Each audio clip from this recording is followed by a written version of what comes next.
सदगुरुदेव की जय।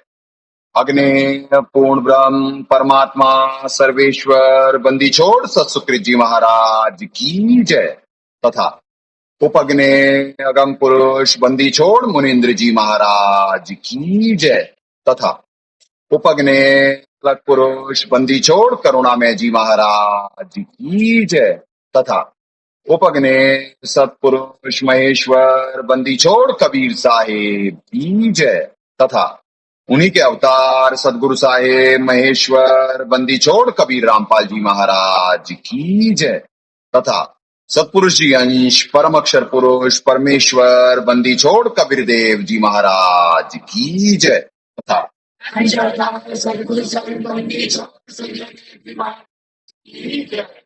सनातन धर्म की जय। सर्व संतों की जय। सर्व भक्तों की जय।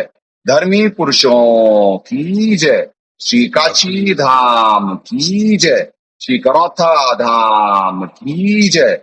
श्री बरवाला धाम की जय। श्री पलाखी धाम की जय। गौ वंश की जय। साहे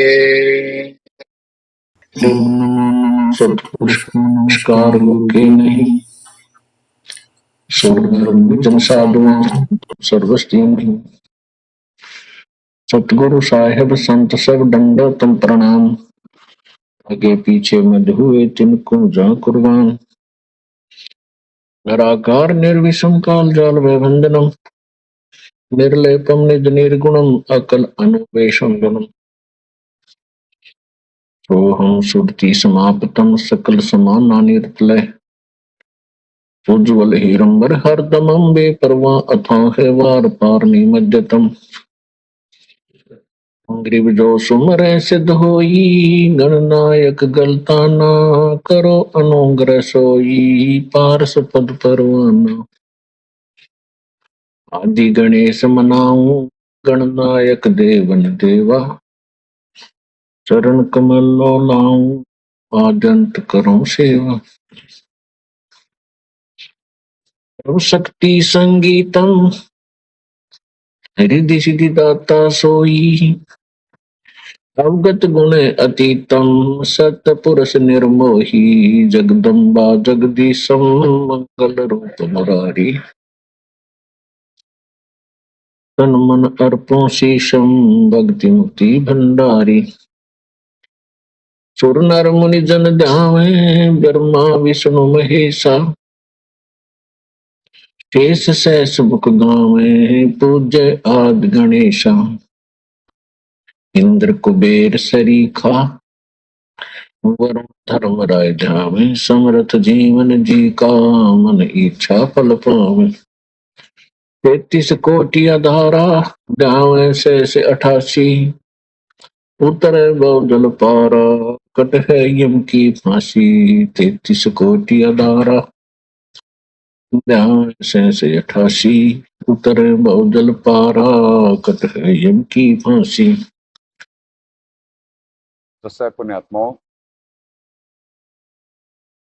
पुण्यात्माओं बड़ी तेजी से माहौल बदल रहा है क्योंकि निर्धारित वक्त आ चुका है। एक बात और कि प्रारब्ध में बहुत कुछ लिखा हुआ था यहाँ के, जो परमात्मा नवीन कर्मों से उसे टाल रहे हैं। तो जो ये सत भक्ति के होने से पृथ्वी पे और परमात्मा भी धरती पे हैं, तो नवीन कर्मानुसार कुछ भी बदल भी सकता है। वैसे तो बहुत कुछ लिखा हुआ है, कुछ बड़ा तो नहीं बदलना है, वो तो होना ही होना है, पर बहुत सारी चीजें आगे पीछे हो सकती हैं और होती भी आई हैं आज तक। पर सिस्टम सारा सुपात्र के लिए है। कुपात्रों पे तो वक्त की मार पड़ने वाली है।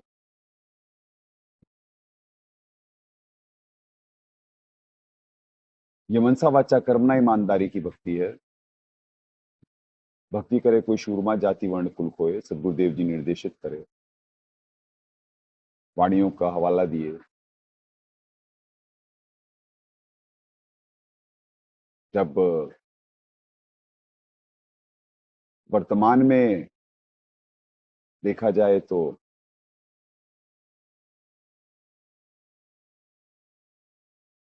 क्वांटिटी नहीं क्वालिटी होती है अपने आप में, तो इसीलिए अब क्वालिटी पे है कि जितने बच्चे हों उतने कम से कम 100% मिशन के लिए समर्पित हों। तो इसीलिए बहुत कुछ चेंजेस लाए गए हैं। अगले कुछ दिनों में उसका असर दिखेगा, जो कि अब बड़ी तेजी से आखिरत की बढ़ रहे हैं हम। आखिरत मतलब कि भूत प्रेत बाधा बढ़ेगी पृथ्वी पे, एक्सीडेंट्स और युद्ध, खींचतान, पता नहीं क्या क्या हो सकता है, क्योंकि दिमाग काम नहीं करेंगे, सिस्टम फेलियर की तरफ जाएगा।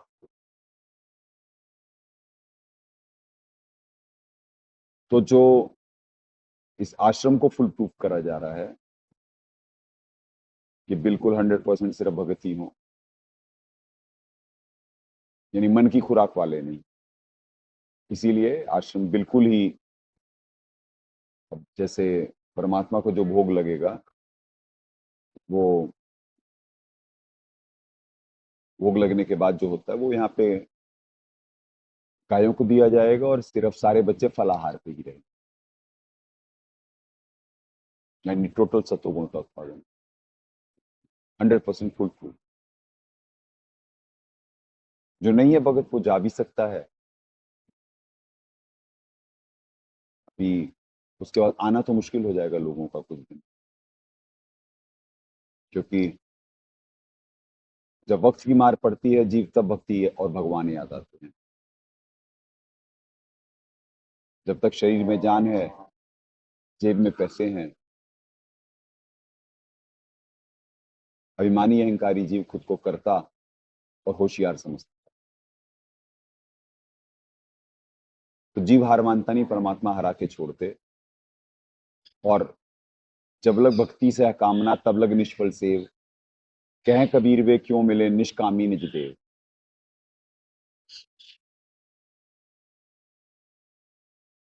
ये निष्काम भक्ति है, परमात्मा से अनन्य प्रेम, यानी अनन्य का मतलब होता है अन्य कोई नहीं। इसीलिए परमात्मा पढ़ाते हैं भक्ति करे कोई शूरमा जाति, जाति मतलब जैसे मनुष्य जाति है हमारी, वर्ण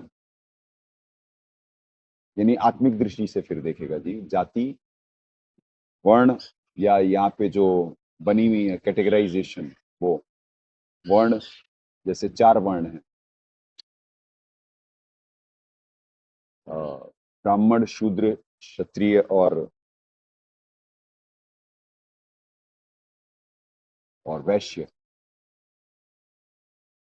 कुल मतलब परिवार खानदान जिसे वो मान रहा हो। खोए यानी जो इनसे ऊपर उठेगा वो भक्त है। तो निष्काम भक्ति का मार्ग था, नहीं तो व्यापारी लोग वर्कडन करा करते हैं। वर्कडन मतलब कि मैंने ये क्रिया करी, उसकी प्रतिक्रिया स्वरूप चाहिए, तो व्यापार है, वो भक्ति नहीं है।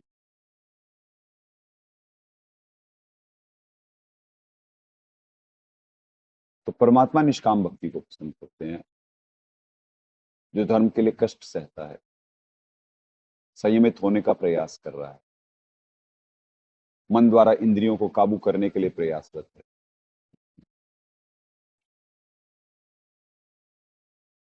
तो इससे दुनिया पे भी असर पड़ेगा। बाकी सारे जितनी स्थिति होगी,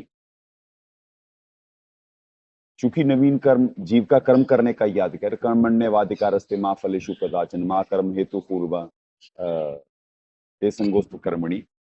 तेरा कर्म करने का ही अधिकार है, उसके फलों में कहीं कहीं नहीं, तू फलों का हेतु मत हो तथा तेरे कर्म ना करने में भी आसक्ति ना हो। पवित्र गीता जी अध्याय 4 श्लोक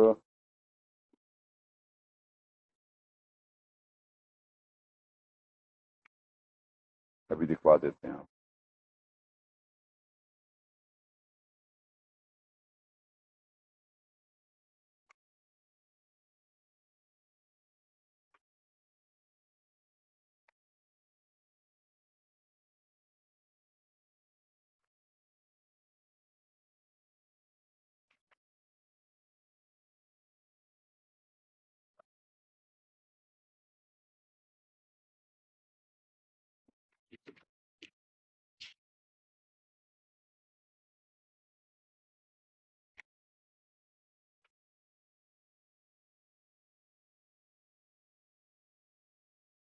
सच।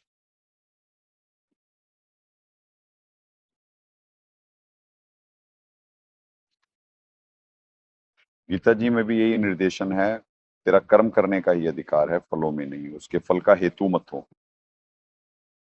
तो जो परमात्मा वाणियों में कहते वो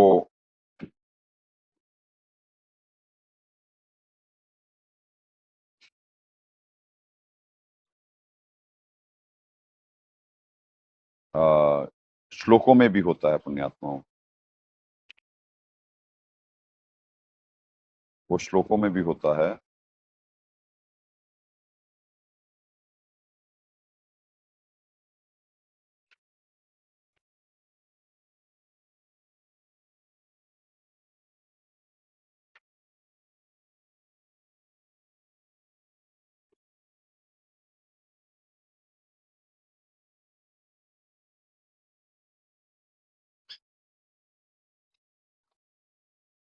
असल में पुण्यात्माओं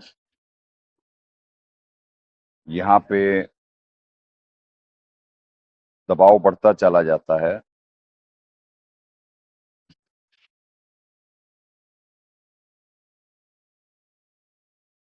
और सिद्धियों का प्रयोग बढ़ जाता है, क्योंकि नकारात्मकता फैलेगी।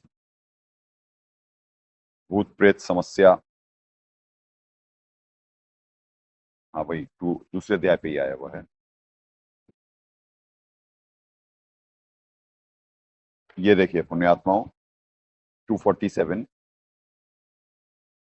श्रीमद् भगवद गीता, गीता प्रेस गोरखपुर। कर्मण्यवाधिकारस्ते माँ फलेषु कदाचन माँ कर्म फल हेतु भूर्मात्य संगोस्त कर्मणि। तेरा कर्म करने में ही अधिकार है, उसके फलों में कभी नहीं, इसलिए तू कर्मों के फल का हेतु मत हो। तेरे कर्म ना करने में भी आसक्ति ना। गहरी नजर गीता में साहेब, ज्ञान का ज्ञान पे आक्रमण, मालिक के दर्शन करें।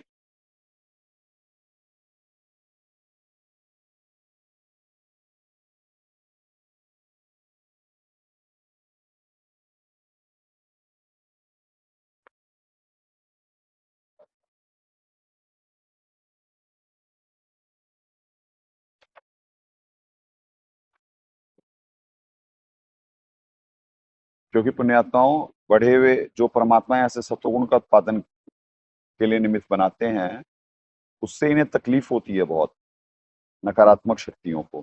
तो इस वजह से वो सिद्धियों का प्रयोग कर रही होती हैं, बहुत बहुत, वो रुक भी नहीं सकती हैं।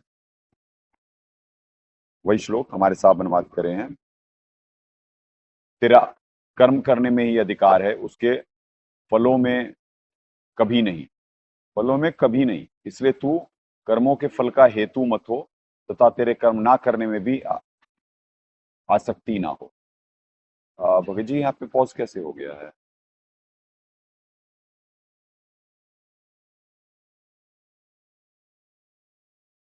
ये पॉज हो गया है, दिखाएं। तेरा, ये देखें, तेरा कर्म करने में ही अधिकार है, उसके फलों में कभी नहीं, इसलिए तू कर्मों के फल का हेतु मत हो, तथा तेरे कर्म ना करने में भी आसक्ति ना हो। 247 है, क्षमा करें, दास से चौथा अध्याय निकल रहा था, 40 के समथिंग था ये। तो पुण्यात्माओं, इसीलिए कहा गया कि वाणी में कि जब लग भक्ति से है कामना तब लग निष्फल सेव, कहें कबीर वे क्यों मिले निष्कामी निज देव। तो उपासकों में इन जनरल ये विकार होते हैं, वो निष्काम भाव से नहीं कर पा रहे होते हैं, जरा कमजोरियां भी होती हैं। तो जो समय पे अपनी कमजोरियां नहीं खत्म कर पाएगा, पवित्र गीता जी अध्याय 2 श्लोक 72, तो भक्ति सफल नहीं हो सकती है। इसीलिए शूरमा कहा गया, भक्ति करे कोई शूरमा। तो आश्रम फुल प्रूफ बनाया जा रहा है, जिससे जिस उद्देश्य के लिए कि सितंबर में उठापटक होनी है, नवीन कर्मों में परमात्मा जो भी निमित्त बना दें जितने भाव से, उससे क्या पृथ्वी पे असर होगा, या क्योंकि यहाँ कर्म करने का अधिकार है, परमात्मा बहुत सारी चीजें टाले हैं पृथ्वी पे से, पर क्या उस समय दया करेंगे ये मालिक जाने। दासों को सद्बुद्धि होती कि अपना कर्म करो बस, बाकी वो दाता के काम होते कि दाता क्या फल देता है। जो होता है वो जीव के अच्छे के लिए ही होगा, सभी के लिए अच्छे के लिए होगा। जो जाता भी है पृथ्वी से, जब आप ज्ञानाधार से मंथन करेंगे, प्रेम आधार से मंथन करेंगे, तो अभी प्रिपेयर्ड नहीं है इस ज्ञान के लिए, और इस सत्र के ज्ञान के लिए अभी प्रिपेयर्ड नहीं है उसकी आत्मा। वो भी इस फिल्ट्रेशन प्रोसेस में फिर कभी ना कभी उसका भी सूत बैठ सकता है। तो जो जा रहा है वो सुपात्र नहीं था पृथ्वी पे रहने के लिए। जब संविधान लागू होता है तो कुपात्रों को पे गाज सबसे पहले गिरती है, क्योंकि उनके नवीन कर्म ऐसे हो चुके होते हैं कि जो बियॉन्ड रिपेयर और बियॉन्ड उनकी क्षमता होती है। तो इसीलिए पुण्यात्माओं, कल 6:40 ही हो पाया था, आज 47 तक का ही है बस ये छठा अध्याय। परमात्मा दया करें या छठा कंक्लूड करवा देते हैं, आगे भी जितना परमात्मा ने मिलता।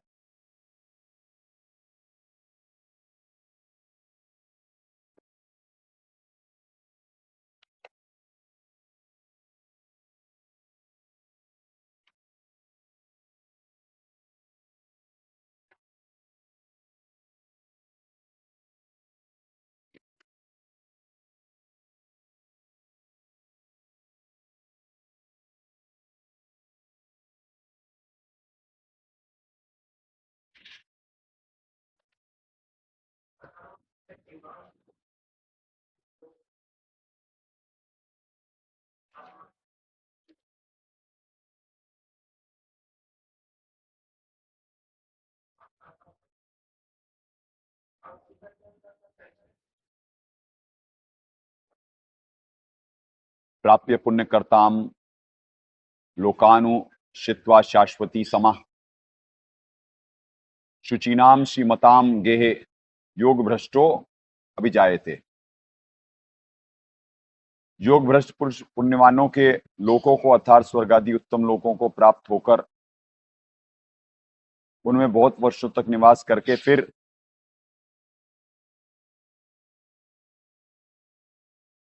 शुद्ध आचरण वाले श्रीमान पुरुषों के घर जन्म लेता है। अपने आत्मा एक निवेदन है, कल 6:40 में एक्सप्लेन करते वक्त क्या दिया गया था कि एक समय एक हिसाब से सही है उनके लिए जो वो, पर नहीं वो दास की जरा सी गलत स्टेटमेंट हो गई थी कि क्योंकि संस्कृत में जो अनुवाद है वो तो यथार्थ है ना, या तो अनुवादकों की गलती है कि वो ऐसा अनुवाद कर रहे हैं। संस्कृत का श्लोक तो कुछ अलग कह रहा है 6:40 में।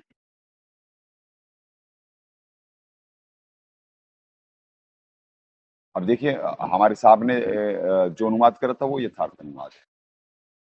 तो इनमें अनुवादकर्ताओं की दृष्टि दोष था जो इसका अनुवाद ऐसा कर रहे थे। ठीक है जी।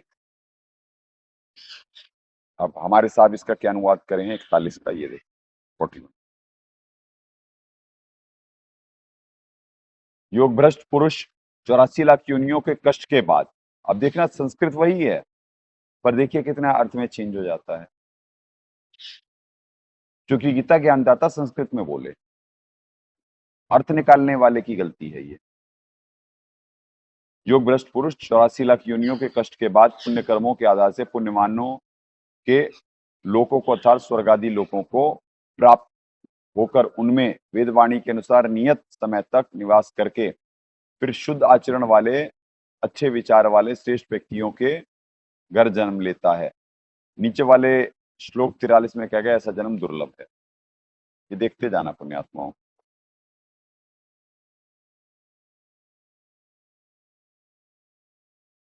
फोर्टी टू,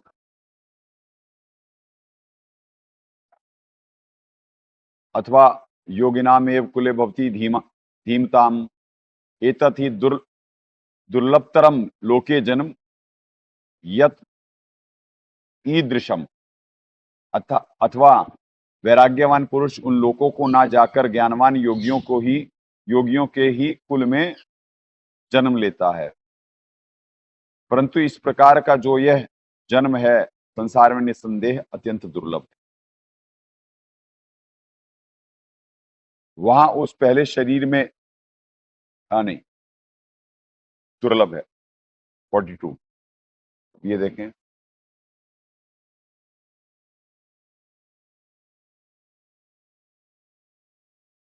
फोर्टी टू,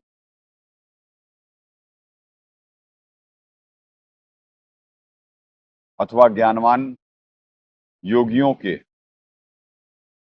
कुल में जन्म लेता है। वास्तव में इस प्रकार का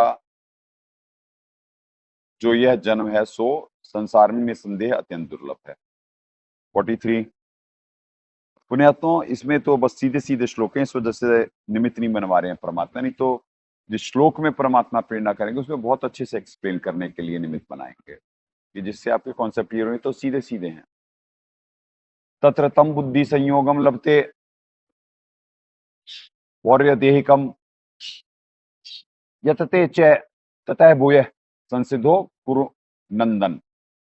वहां उस पहले शरीर में संग्रह किए हुए, अब ये देखना, ये इंपॉर्टेंट श्लोक है, बुद्धि के संयोग को अर्थात संबुद्धि रूप योग के संस्कारों को अनायास ही प्राप्त हो जाता है, और हे कुरुनंदन उसके प्रभाव से फिर परमात्मा की प्राप्ति रूप सिद्धि के लिए पहले से भी बढ़कर प्रयत्न करता है।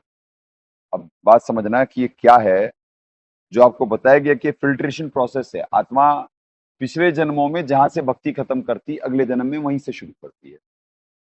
जैसे आपको एक्सप्लेन करा गया था कि यहाँ पे जो भी भगत हैं ये पिछले में ये स्टेज क्रॉस नहीं कर पाए थे, तो जो स्टेज नहीं क्रॉस कर पाए थे उन्हें वहीं से शुरू करवाया जा रहा है।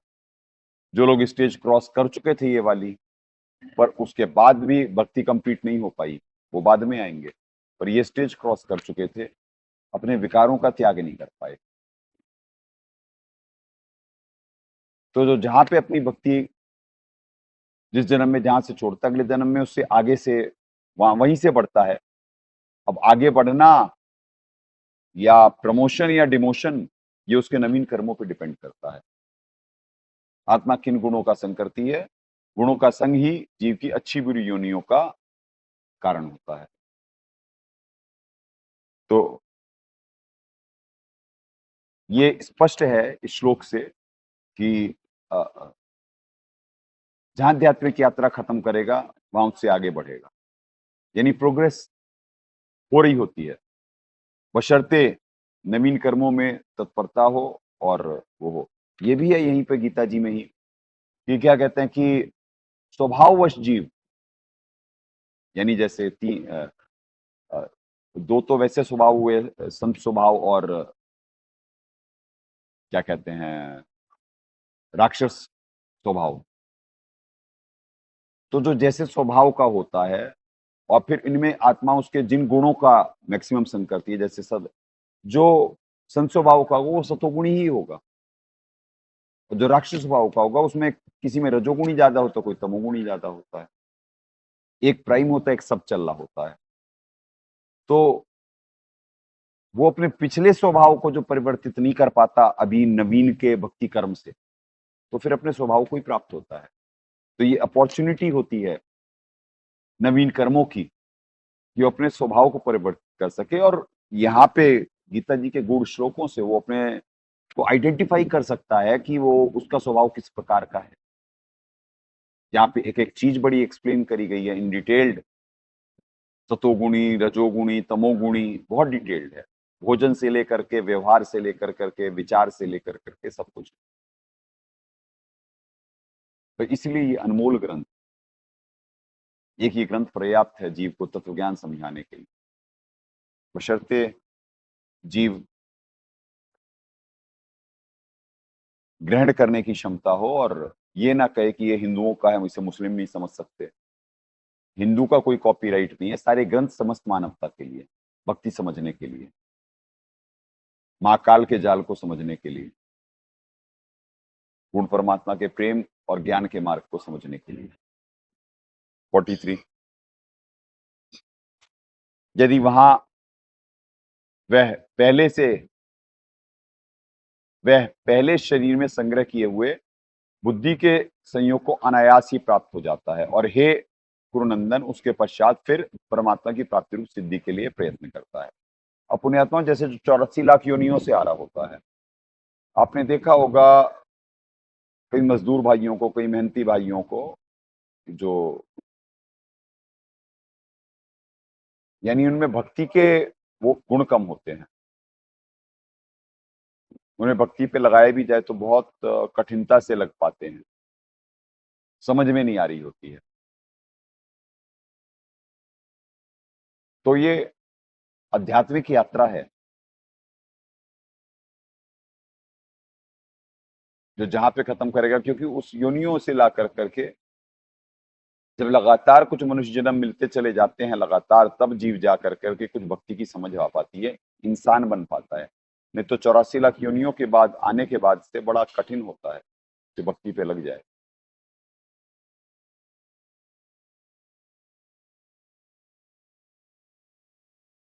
सिक्स 44,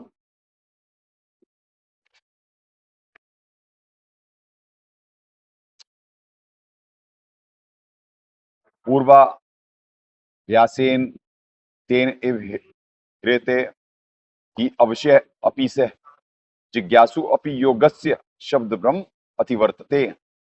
वह श्रीमानों के घर में जन्म लेने वाले योग भ्रष्ट पराधीन हुआ भी उस पहले के अभ्यास से ही निसंदेह भगवान की ओर आकर्षित किया जाता है। ये बहुत इंपॉर्टेंट है। संबुद्धि रूप योग को जिज्ञासु भी वेद में कहे सकाम कर्मों के फल का उल्लंघन कर जाता है।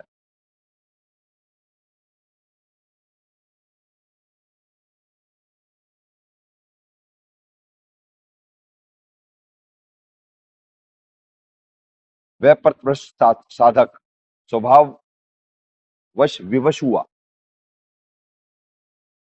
ये विवश शब्द या आकर्षित जो इधर कहा गया है, आकर्षित किया जाता है या विवश हुआ, जो कि वही कि यहाँ पे सारा त्रिगुण अनुसार जो जहां पे उसने आध्यात्मिक यात्रा छोड़ी है। भगत जी बंद कर दें, डिस्टरबेंस हो रही है, आप इस साइड आ जाएं, आगे आ जाएं, आगे आ जाएं, उसकी आवाज से डिस्टरबेंस हो रही है, यहाँ पे आ जाएं, यहाँ पे बिल्कुल क्लियर हो, हवा है। तो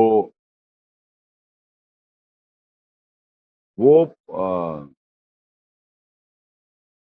यहाँ पे आकर्षित किया जाता है सारी चीजों को।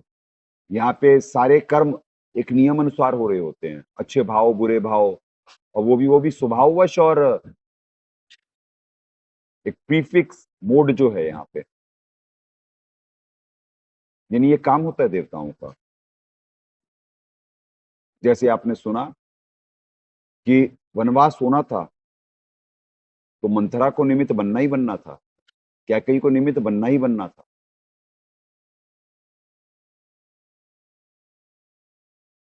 क्योंकि वो पहले से डिसाइडेड था कि वनवास होगा। रामचंद्र जी की बात हो रही है, रामायण क्या प्रसंग है। तो कि सरस्वती जी जा करके बैठी और फिर ऐसे ऐसे, यानी सबने वो कथाएं सुनी हुई। तो इसीलिए जो प्रारब्ध होता जीव का, वो तो सिर्फ इस सद्भक्ति से, नवीन कर्मों से चेंज हो सकता है। अदरवाइज आकर्षित किया जाता है या जो होता है वही मिलता है। इस यांत्रिक जिंदगी से निकलने की सिर्फ ये सद्भक्ति है। नहीं तो प्रीफिक्स मोड में है सारे और चले जा रहे हैं। इसीलिए कहा जा रहा है कि कुछ चीजें नहीं टलेंगी। बाकी फिर भी जब परमात्मा है और सद्भक्ति हो रही है, तो परमात्मा किस बात पे रीझ करके क्या कर दें, वो मालिक की मौज, क्योंकि वो दाता है, वो दृष्टा है, वो करता है, उनकी मौज। पर होगा सब विधानानुसार ही, होगा सब विधानानुसार। अब राजा के हाथ में है कि वो अपने बनाए हुए विधान को भी चेंज कर सकता है। नवीन कर्मों में इतनी शक्ति होती है।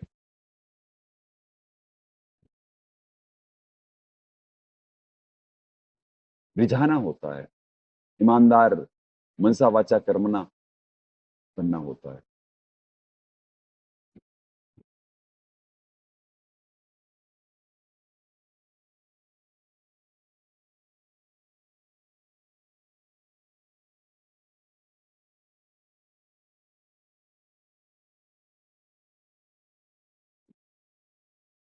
व्यप्रतुर शासु स्वभाववश विवश हुआ भी उस पहले के अभ्यास से ही वास्तव में आकर्षित किया जाता है। ये देखिए, आकर्षित किया जाता है क्योंकि परमात्मा की भक्ति का जिज्ञासु भी शब्द ब्रह्म। अब ये बड़ा इंपॉर्टेंट है। अच्छा, 644 का वो पढ़ा है, पढ़ा था ना। ये देखिए, पूर्वाभासेन तेन ह्रियते ही अवश्य अपीसय जिज्ञासु अपि योग्य से शब्द ब्रह्म अति वर्तते। शब्द ब्रह्म, या शब्द को भी ब्रह्म कहा गया। 644 कितना इंपॉर्टेंट है, शब्द ब्रह्म।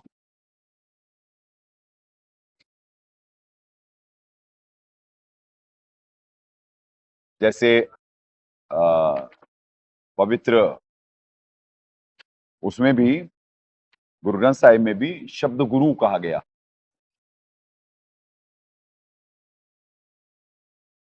और यहाँ पे शब्द ब्रह्म कहा गया है। तो आप समझ रहे हैं, शब्द अविनाशी होता और क्यों से ब्रह्म कहा गया है। अब देखिए हमारे साथ क्या एक्सप्लेन कर रहे हैं। शब्द ब्रह्म का क्या अर्थ कर रहे हैं दाता। यहाँ तो देखिए क्या करे जयदयाल जी, शब्द ब्रह्म मतलब वेदों में कहे गए सकाम कर्मों के फल को। ठीक है, दाता कह रहे हैं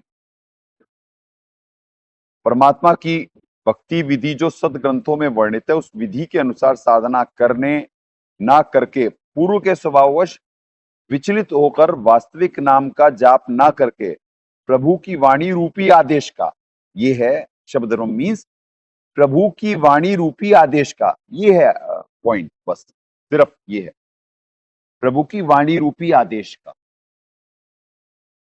ये है इसका अप्रोप्रिएट। वहां साहब ने पूरा एक्सप्लेन कर दिया, पूरा एक्सप्लेन कर दिया कि सतग्रंथ क्या है जो परमात्मा बुलवाते हैं। ब्रह्म सनातनम या सनातन धर्म एक ही है। ये जो साहब ने जो संविधान बनाया हुआ है, वो धर्म एक ही, ऐसी वैसे तो बुलवाते, वो संविधान है, वाणी रूपी आदेश है, वो ही धर्म है। शब्द ब्रह्म मतलब प्रभु की वाणी रूपी आदेश का उल्लंघन कर जाता है, क्योंकि पूर्व के स्वभाववश फिर विचलित हो जाता है। इसलिए गीता जी अध्याय 7 श्लोक 16-17 में जिज्ञासु को अच्छा नहीं कहा है, और केवल ज्ञानी भक्त को एक परमात्मा की भक्ति करता है, वह श्रेष्ठ है। गीता अध्याय 18 श्लोक 58 में भी प्रमाण है, आपको दिखवा देते हैं 7, 16, 17 और 18, 58, क्योंकि मालिक जो रेफरेंस देते हैं उससे आपके सीधे सीधे कॉन्सेप्ट क्लियर हो जाते हैं कि क्यों जिज्ञासु, किस कारण से, अभी जैसे अभी छटनी हो रही होती है निरंतर पंथ में, तो जो जिज्ञासु होते हैं वो क्यों वो रह जाते, वो कर्म नहीं कर पाते हैं, आतरताते जिज्ञासु, इसीलिए अब दुर्लभ हो जाता है यहाँ पे आ पाना भी उनका दुर्लभ है। और क्या आने वाले समय में क्या गाज गिरेगी ये होगा। बाकी नवीन कर्म, शुभ कर्म कभी भी अंतिम श्वास तक करने नहीं छोड़ने चाहिए, जानबूझ करके कभी भी गलत कर्म, भक्ति रूपी कर्म करते रहना चाहिए जो भी संभव हो। संगत के लिए ये होता है। जैसे अब दास पहले लाइव आशीर्वाद दिया करता था, यानी हर आरती के बाद आश्रम में फोन आया करते थे सबके, वीडियो कॉल, तो उन्हें आशीर्वाद दिलवाते थे, क्योंकि एक विधान पूरा करवाते थे कि संत मिलन को चालिए दिन में कई कई बार, तो वो विधान पूरा हो जाता था कि जो बच्चे लाइव आरतियां कर रहे होते थे उन्हें ये फैसिलिटी थी आशीर्वाद की। आज से वो बंद कर दी गई है, क्योंकि सिर्फ ज्ञानियों के लिए, आर्त अर्थार्थ जिज्ञासु और कमजोर, क्योंकि साधना बढ़ानी है दास को, क्योंकि पृथ्वी का माहौल बिगड़ रहा है और उसके लिए समय भी चाहिए। तो समय सिर्फ जो ज्ञानी है, जो आश्रम में है, उनके लिए है। जो कमांडोज हैं, रियल कमांडोज हैं। बाहर वालों को भी इसका ये मतलब नहीं है कि बाहर के बच्चे अपने नवीन कर्म करते रहें, शुभ कर्म करते रहें। अर्जी दासों की, मर्जी मालिक की। उठा पटक के दौर में उन्हें संरक्षण प्राप्त होता है, या जो उन्होंने जो बोया है वो काटने को मिलता है। ये तो उनके भावों पे और उनके कर्मों पे डिपेंड होगा, उनके पुरुषार्थ पे डिपेंड होगा। यानी कर्म और पुरुषार्थ में अंतर है पुण्यात्मा। कर्म जीव भाव के त्याग को कर्म कहते हैं। जीव यहाँ पुरुषार्थ और कर्म को मिक्स करके चलता है, तो यहाँ पे कर्म इस वजह से बुलवाए पहले और फिर बाद में पुरुषार्थ बुलवाए। कर्म मतलब कि जीव भाव के जो कमजोरियां हैं वो त्याग नहीं कर पाए, तो इसलिए कर्म बुलवाए कि जैसे कर्म करेगा, यानी जीव भाव के त्याग का वो प्रयास करते हैं तो वो कर्म है। यानी काम, क्रोध, लोभ, मोह, अहंकार पे संयमित होने का, निष्काम भाव से भक्ति करने का। जीव इच्छा की वजह से हुआ, जीव बना। इच्छा रूपी खेल न आया, ताते सुख सागर नहीं पाया। इच्छा की वजह से। और यहाँ पर थोड़े, जब लग भक्ति सह कामना तब लग निष्फल से, क्या कबीर वे क्यों मिले निष्कामी मिलते। तो जब तक वो कामना और इच्छाओं से है, आशा तृष्णा पाला हुआ है, तब तक बात नहीं बना करती। तो आपको 7, 16, 17 दिखवा देते हैं एक बार, साफ का ही दिखवाएंगे वहां का, क्योंकि जब चीजें कंक्लूड करवानी हो तो हम इसी ग्रंथ पे करें, क्योंकि वहां से वो नहीं है, वो कैपेसिटी नहीं है, या ये आपको इतने सारे श्लोकों में, इतने सारे अध्यायों में वो क्लियर कर दिया गया है। तो इससे समय भी बचता है, और दास बार बार कोई कह करके कोई अच्छा नहीं लगता है कि वो बच्चे, क्योंकि उनका वो बौद्धिक स्तर वो है, तो अपने हिसाब से सब कोई अच्छे से ही निमित्त बन रहा होता है। संत या सदगुरु साहब भी जब आकर के बता रहे होते, तो उनके तो सारे ही बच्चे होते हैं, उनका भी उद्देश्य कोई किसी की कमी निकालना या वो थोड़ी ना होता है। वो तो सत्य बता रहे होते, जीव सत्य ग्रहण नहीं कर पाता है, उसे निंदा मान लेता है। ऐसे ही संत भी जो निमित्त बन रहा होता है, वो इन कंपैरिजन दिखा रहा होता है कि आप देख लो कि लाल किसे कहते हैं और कौड़ी कौन है। आप कौड़ी को लाल और लाल को आप कौड़ी समझे हुए हो, क्योंकि आप में परख करने का गुण नहीं है। परमात्मा कहे कहे कबीर सोई जन मेरा, नीर खीर का करे निबेरा। जिसने सत्य और असत का निर्णय कर लिया वो परमात्मा का है। जिसने सत्य असत का निर्णय नहीं कर पाया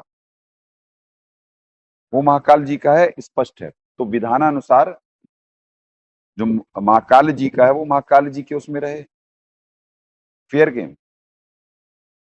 ये देखें जी, 7:17 7:18 दोनों इकट्ठे हिंदी अनुवाद पढ़वा देते हैं। उनमें नित्य स्थित एक परमात्मा की भक्ति वाला विद्वान अति उत्तम है, क्योंकि ज्ञानी को मैं अत्यंत प्रिय हूं और वह ज्ञानी मुझको अत्यंत प्रिय है।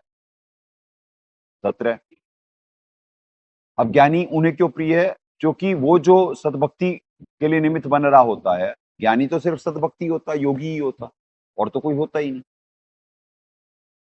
इन शॉर्ट आप कंक्लूड करवा रहे हैं, एक्सप्लेन करने बैठे इसी में 10 मिनट लग जाएंगे, पर इन शॉर्ट आपको टू द पॉइंट डॉट आपके समझ में आएगा। वो सद्भक्ति जो कर रहा होता वही ज्ञानी है। अब वो इस सृष्टि अनुकूल चक्र का सहायक है, जिससे 21 ब्रह्मांड चल रहे होते हैं। 43,20,000 साल तक इस भक्ति से चलेंगे, वो इसी भक्ति से चलेंगे। इस वजह से महाकाल जी को भी ज्ञानी प्रिय है। महाकाल जी का रियल कैरेक्टर अगर जो आपको उनके में भी जो गुण हैं वो देखने हैं तो 12वें अध्याय में है महाकाल जी के गुण, और पीएचडी का अध्याय है 13वां अध्याय, उसमें पूर्ण परमात्मा के हैं। पूर्ण परमात्मा के विधान से आप परिचित होंगे। पूर्ण परमात्मा और सतपुरुष जी के आप उससे परिचित होंगे। डेजिनेशन आपको दिखाया भी गया 13-22 13-17 ज्योतियों का ज्योति पूर्ण परमात्मा। तो 17 ये हो गया, मुझे अत्यंत प्रिय है। और ज्ञानी को महाकाल जी क्यों प्रिय होते हैं? उसे तो ज्ञान हो गया कि महाकाल जी कौन है। भाई उसे मालूम है, वो भक्ति में वो हमेशा अलर्ट रखते हैं, वो द्वेषी नहीं होता ज्ञानी। जैसे परमात्मा ने उदाहरण दिया, एक दो पहलवान होते, कुश्ती लड़ रहे होते, तो एक पहलवान जो हार भी जाता है ना, तो दूसरे पहलवान से हाथ मिलाता है, उसके बाद कहता है जी अच्छा लड़े आप। तो ऐसे ही जो भक्ति के अखाड़े का पहलवान है ना, जब उसे महाकाल जी पटक रहे होते किसी पॉइंट पे, तो वो अपनी कमजोरी को दूर करने का प्रयास करता है, बजाय उनके चिढ़ने पे या जो जो जिनमें स्पोर्ट्समैन स्पिरिट नहीं होती, वो हारने के बाद भी बार बार जबरदस्ती कर रहे होते हैं। परमात्मा ने कहा वो देही तुड़वा के मानते हैं, जो अच्छा होता वो मान लेता, पीठ लगते ही वो मान लेता भाई मैं हार गया।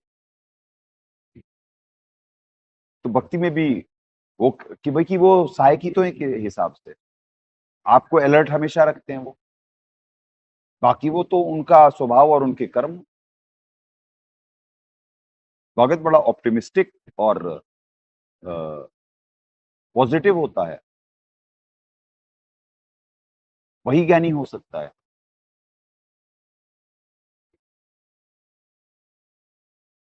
ऑप्टिमिस्टिक मतलब सकारात्मक सोच का।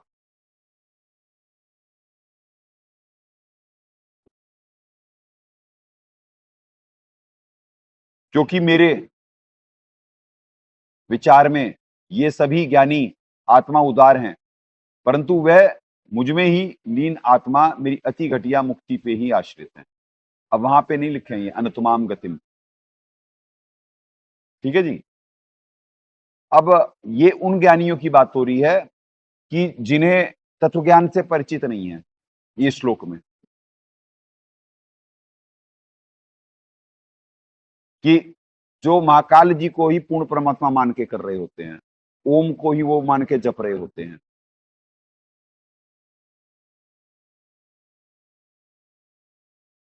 तो वो उनके जाल में ही रहते हैं। इस वजह से तो उन्हें वो वाले ज्ञानी प्रिय है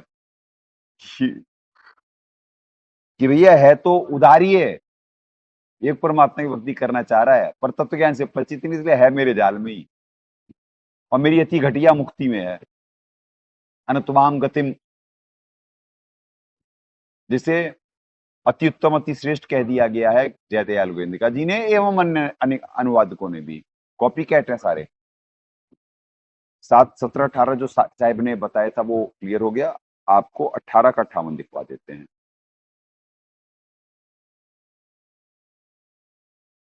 ये देखें 1858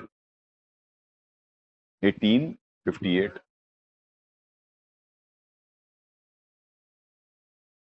मेरे में चित्त वाला होकर तू मेरे द्वारा बताई शास्त्रानुकूल विचारधारा की कृपा से समस्त संकट को अनायास ही पार कर जाएगा, और यदि अहंकार के कारण मेरे वचनों को ना सुनेगा तो नष्ट हो जाएगा, अर्थात योग भ्रष्ट हो गया तो नष्ट हो जाएगा। यही प्रमाण 6:40-46 में भी है, 40 से 46 में भी है। वही जो परमात्मा अभिनिमित्त बना रहे हैं एक्सप्लेन करवाने के लिए, 44 के रेफरेंस में ये आपको दिखाए गए सारे। ठीक है जी, चलिए।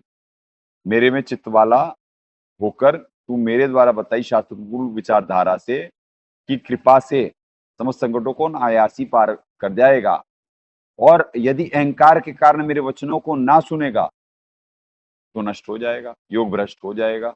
योग भ्रष्ट हो गया तो नष्ट हो जाएगा, यानी योग भ्रष्ट की गति क्या बताई गई? नष्ट हो जाएगा।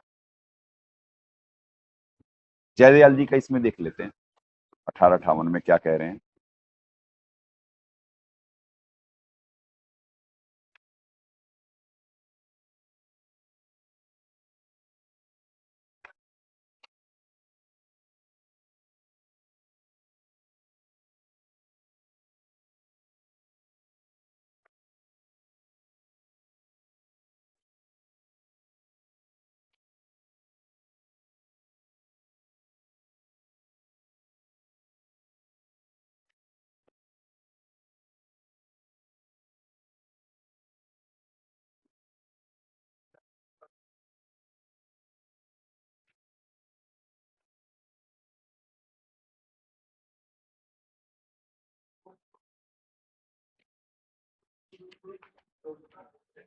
ये रहा 58।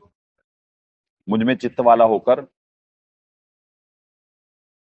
तो मेरी कृपा से समस्त संकटों का अनायासी पार कर जाएगा, और यदि अहंकार के कारण मेरे वचन को ना सुनेगा नष्ट हो जाएगा, अर्थात परमार्थ से भ्रष्ट हो जाएगा। नष्ट हो जाएगा क्लियर है, यानी वो भी मान रहे हैं नष्ट हो जाएगा। ठीक है जी। तो योग भ्रष्ट की क्या इसी श्लोक में हो रही, योग भ्रष्ट क्या हो जाएगा? नष्ट हो जाएगा। और वहां कहा गया कि वो बड़ी उत्तम गति है और बहुत वो है, तो वो हो गया श्लोक गलत साबित। तो पुण्यात्मा ऐसे 40वां जो आपको बुलवा रहे थे, अनुवादक की गलती है, उसका कॉन्सेप्ट गलत है, उसका कॉन्सेप्ट क्लियर नहीं है। इसीलिए हमारे साहब ही यथार्थ अनुवाद कर सकते हैं, या साहब की दी हुई बुद्धि से फिर संत निमित्त समझ कर करके अच्छे से भक्त समाज के कॉन्सेप्ट क्लियर कर सकता है, अन्यथा और कोई पृथ्वी पे हो नहीं सकता है। जो कि बुद्धिमानों की बुद्धि और बलवानों का बल, महाकाल जी कहते हैं कि मेरे हाथ में, जब चाहे ऑन कर दूं जब चाहे ऑफ कर दूं। तो उनके पास इतने पुण्य नहीं होते, वो क्यों ऑन करे जाएंगे, क्यों महाकाल जी अपना जाल समझाएंगे। वैसे भी दोगली वृत्ति के होते हैं जो शास्त्र अनुसार भक्ति नहीं कर रहे होते। डुअलिटी। 6:45 खड़े हो जाना भाई, ऐसे नहीं।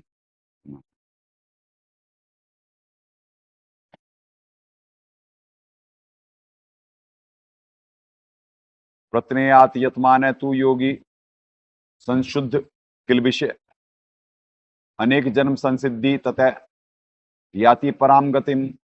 परंतु प्रयत्न पूर्वक अभ्यास करने वाला योगी तो पिछले अनेक जन्मों के संस्कार के बल से इसी जन्म में संसिद्ध होकर के संपूर्ण पापों से रहित तो फिर तत्काल ही परम गति को प्राप्त हो जाता है।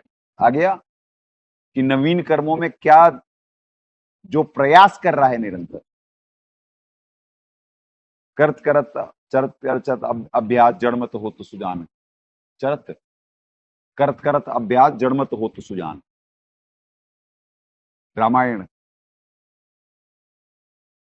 जो प्रयास कर रहा होता है ना, प्रयास सफल होते हैं पुण्यात्मा, ईमानदारी से करे हुए पर। जो प्रयास नहीं कर रहा होता है, जो मन के आगे सरेंडर कर जाता है, उसका नहीं होता कुछ। वो तो सरेंडर कर चुका है, वो तो कमजोर है। तो जड़मत हो तो सुजान, क्या बात है। किसी भी स्तर का कोई साधक हो, बात तो पीएचडी की कही हुई है, पर अनुसरण नहीं हो पाता उन लोगों से, क्योंकि उनके पास विधि पूरी नहीं है। अब ये बात तो रामायण में लिखी हुई, कितने रामायण बांचने वाले इंद्रियों पे संयमित हो पाते हैं, क्योंकि उनके पास सत भक्ति नहीं है, वो इंद्रियां संयमित हो ही नहीं सकती उनकी। 645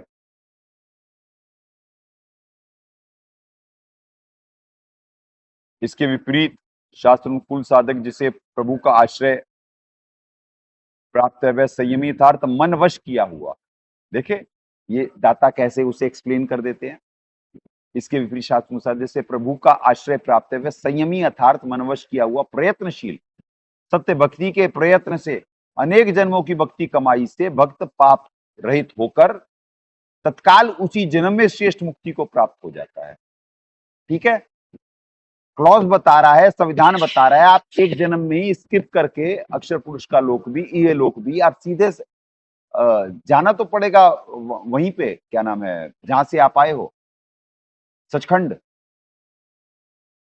वहीं पे पहुंचेंगे पहले, उसके बाद वहां से आगे की आध्यात्मिक यात्रा आगे होगी, फिर यहां वापस नहीं आना पड़ेगा।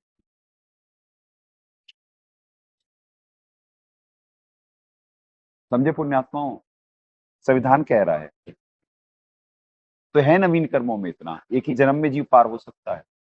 अगले जन्म का मालिक मना करें सत्संग में, अगले जन्म का तुम सोच मत लेना। इसीलिए जो गिव अप कर रहा है वो गया। तो इसी वजह से यहाँ कमांडोज का है अब अखाड़ा, जो कमांडो है उसके लिए है ऊर्जा समय, क्योंकि इन पे बहुत दबाव रहता है।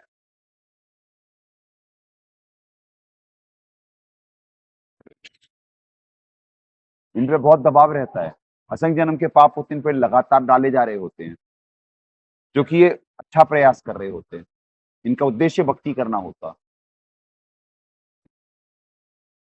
पर पिछला स्वभाववश इस बार आत्मा सही गुणों का संग कर रही थी, पिछला स्वभाववश नहीं कर पा रहे थे, तो अपने स्वभाव को परिवर्तित करने का यहाँ पे प्रयास हो रहा होता उनके। तो जे तू चले एक तो मैं चलूं 60, तो मालिक उनकी मदद करते हैं, जो तू चले एक दो मैं चलूं 60, जो कर ही रहे हैं, जिनका उद्देश्य ही सिर्फ ये है कि बस की पुण्य इकट्ठे कर लो, संग्रहित कर लो, और परमात्मा की वाणी है, काल करे सो आज कर, आज करे सो अब, पल में प्रलय होएगी, बहुरी करेगा कब।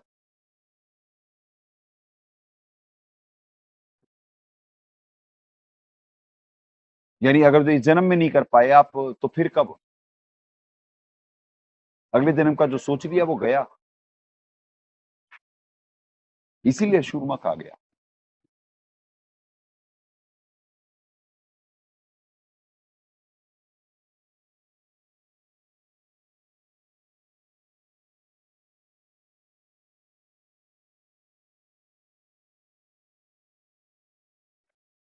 सिक्स 46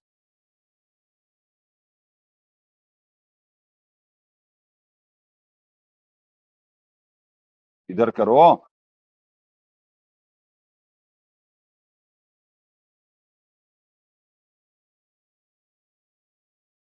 तपस्वेभ्य अधिक योगी ज्ञानेभ्य अपि मतः अधिक है, कर्मेभ्य च अधिक है योगी तस्मात् योगी भव अर्जुन। योगी तपस्वियों से श्रेष्ठ है। लो जी, जो तपस्या कर रहे हैं, गीता जी क्या बोल रही हैं, हम तपस्या है, तपस्वी हैं। योगी तपस्वियों से श्रेष्ठ है, शास्त्र ज्ञानियों से भी श्रेष्ठ है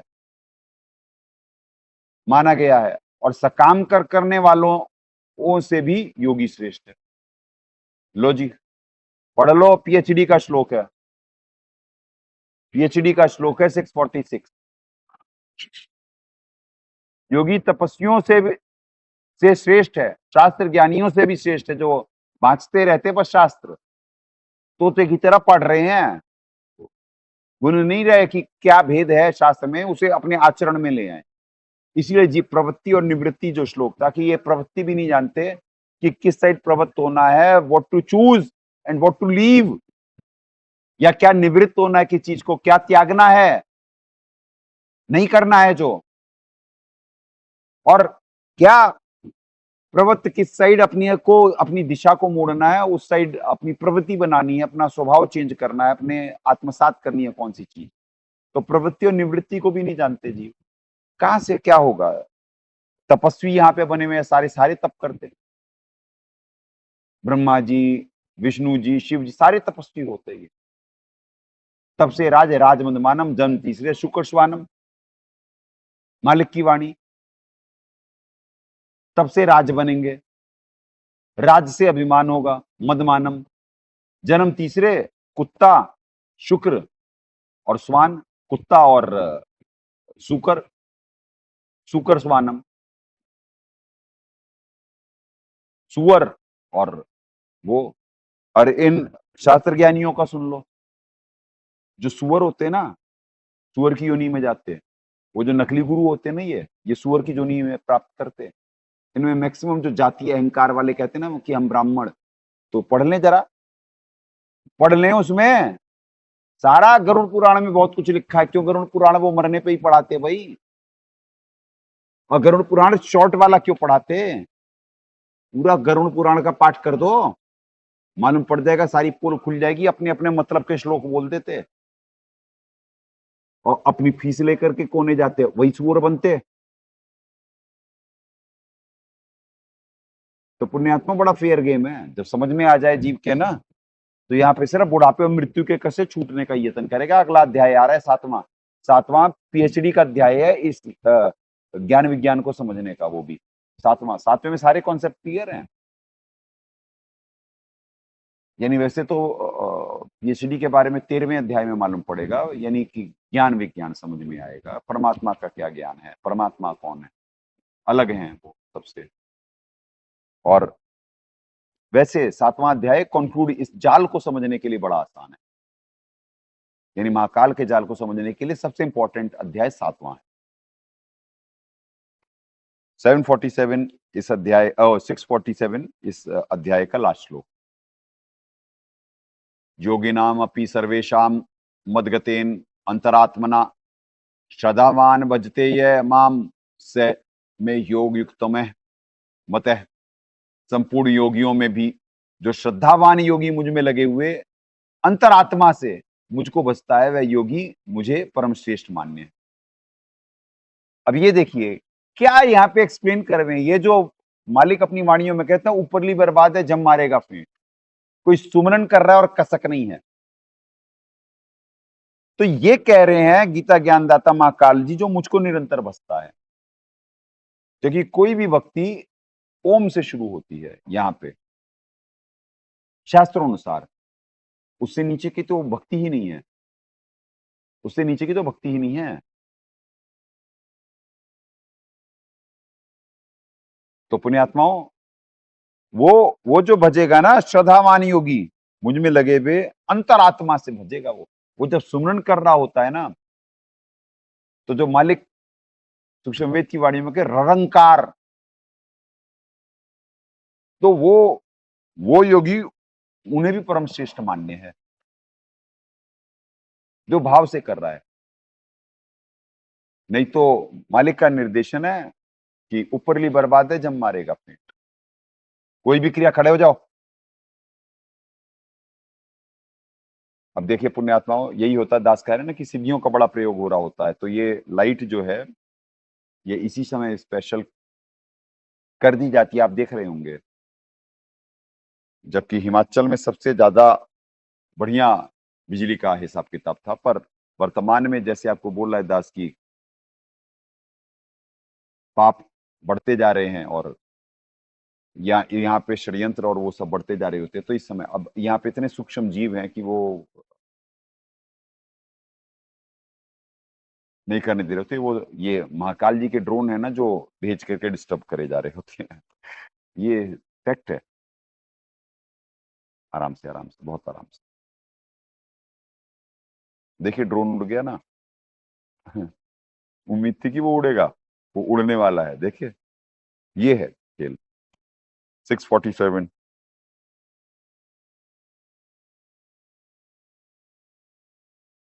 सर्व योगियों में भी जो श्रद्धावान साधक मेरे द्वारा भक्ति मत अनुसार अंतरात्मा से मुझको बचता है, वह योगी मेरे मत अनुसार यथार्थ विधि से भक्ति में लीन है। भावार्थ, तत्व ज्ञान प्राप्त साधक शास्त्र अनुकूल साधक अर्थार्थ योगी है। योगी किसे कहा गया? योगी की परिभाषा देखें, शास्त्र अनुकूल साधक। शास्त्र अनुकूल साधक कौन है? जो पूर्ण परमात्मा को इष्ट मान के अपनी भक्ति कर रहा है, वही शास्त्र अनुकूल साधक है। जो गीता ज्ञानदाता महाकाल को पूर्ण ब्रह्म समझने की गलती कर रहा है, वो शास्त्र अनुकूल साधक नहीं है। वो ज्ञानी है, उदार पर मेरी है न तमाम गतिम में। वो समझ ही नहीं पाया कि शास्त्र अनुकूल भक्ति तो पूर्ण परमात्मा की है, उनके अलावा और कोई पूज्यनीय ही नहीं है। एक पूर्ण परमात्मा ही पूज्यनीय है, अन्य कोई नहीं। तो ये दाता एक शब्द वन लाइनर, एक दो शब्दों में परिभाषाएं दे देते हैं। अर्थात योगी है वह काल का ओम नाम का जाप विधिवत करता है, और ओम नाम का जाप विधिवत करना है तो मेरे नाम की जाप की कमाई ब्रह्म को त्याग देता, फिर पूर्ण परमात्मा को प्राप्त हो जाता है। तो इन्हें भी क्यों वो साधक प्रिय होता है? क्योंकि वो कमाई जो दे करके जा रहा होता है, उसी तो ब्रह्म के ये किस ब्रह्मांड चल रहे होते हैं। जब जीव यहां से निकलता है तो जो कमाया होता वो पूरी जो उसे यानी सांसें दी हुई होती हैं, जो निर्धारित समय होता है, और जो नवीन कर्मों से परमात्मा बढ़ा रहे होते हैं, शास्त्र अनुकूल से लगातार बढ़ा रहे होते हैं। जो गिवन टाइम में यहाँ पे जब उसकी कमाई पूरी हो जाती है तो वो यहाँ दे के जा रहा था, उसी से तो ये सारा 21 ब्रह्मांड चल रहे होते अभी की कमाई से, तभी बुलवा रहे हैं। ये जो अभी कलयुग में सतयुग लगेगा 1000 साल की, जो बच्चे यहाँ से निकलेंगे वो अपनी कमाई देके चले जाएंगे, उसी से 21 ब्रह्मांड, ये 43,20,000 की साइकिल चलेगी, फिर आंशिक प्रलय आ जाएगा। हर 43,20,000 साल बाद कलयुग खत्म होगा, फिर सतयुग स्टार्ट होगा, और फिर भक्ति तो ये 1000 साल ही होगी उस समय, बाकी युग में तो हो नहीं पाती है। तो इसीलिए उन्हें ये योगी प्रिय है। वो भी बता दिए अपना कि मेरे को कौन वो है। ठीक है पुण्यात्माओं, तो आज 1 घंटे का हो गया। आज ये अभी देखें आप, इतने सारे चारों तरफ सूक्ष्म जीव हैं। तो दास भी वाणी को विराम देगा, और आप देखना बता देगा कल कि जैसे ही दास विराम देगा ना, ये लाइटें भी आ जाएंगी, क्योंकि ये हमारे को सिर्फ डिस्टर्ब करने के लिए सिद्धियों का प्रयोग करा जा रहा होता है। और छठा अध्याय कंक्लूड हो गया है। 7वां दास बड़े उससे, क्योंकि पीएचडी का है महाकाल के जाल को समझने का, तो इसलिए बहुत एक श्लोक में बड़ा समय लगेगा। ठीक है पुण्यात्माओं, जंग जारी है प्रेम और ज्ञान आधार से, भावपूर्वक निमित्त बन अपने कर्म बनाए। सदगुरुदेव की जय। अग्ने पूर्ण ब्रह्म परमात्मा सर्वेश्वर बंदी छोड़ सतसुखदेव जी महाराज की जय, तथा उपग्ने सदगुरु साहेब महेश्वर बंदी छोड़ कबीर रामपाल जी महाराज की जय।